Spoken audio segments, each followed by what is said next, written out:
Okay, so I just finished season 2, episode 2 of House of the Dragon, and I have so many thoughts, so many things I want to dive into. But before we begin, did you clock that Ewan Mitchell from House of the Dragon is the same character from Saltburn? I had no idea. I watched Saltburn recently, did not pass through my skull once. Honey, I'm shook. I had so many thoughts of watching this episode, probably best summed up by this tweet finally caught up on House of the Dragon: unseriousness, fabulous, cunning women, evil, dastardly, manipulative men, pure spite. That's real TV. I completely agree.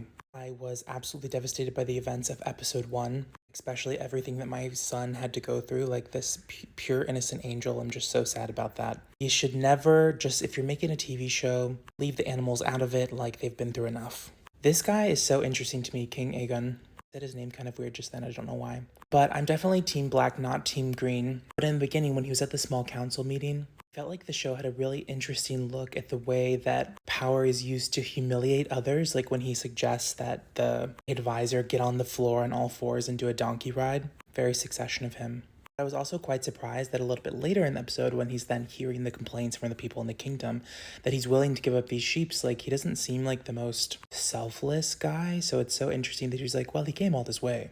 I couldn't tell if they were trying to complexify him, trying to make him a little bit interesting, a little bit like not purely bad, but I don't know. One of the comparisons we're seeing all over the internet right now is to Lord Voldemort.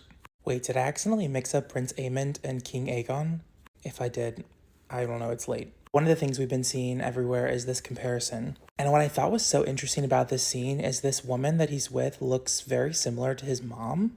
It was really giving mommy issues when she's like, you've done such a good job, you've grown up into a good boy, and she's like cuddling him and caressing him. I was like, this is giving mother issues. And then also his like weird apology where he was like regretting what he did. It's like, you literally offed a beloved character. You're gonna have to do a little bit more to make up for it, sir.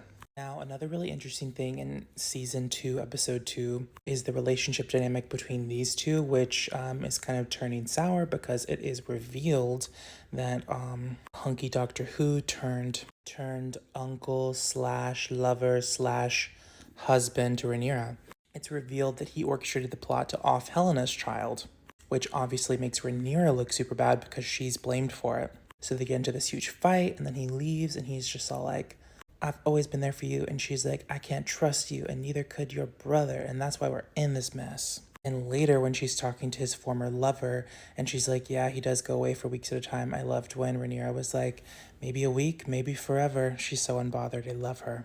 I also thought that this comparison was interesting from season 2, episode 1 to Game of Thrones, but I also really just feel like Catelyn was such a hater. She was so mean to Jon Snow for no reason. She was a really interesting character, and I did like her in the books, but I just didn't like that she had like big hater energy.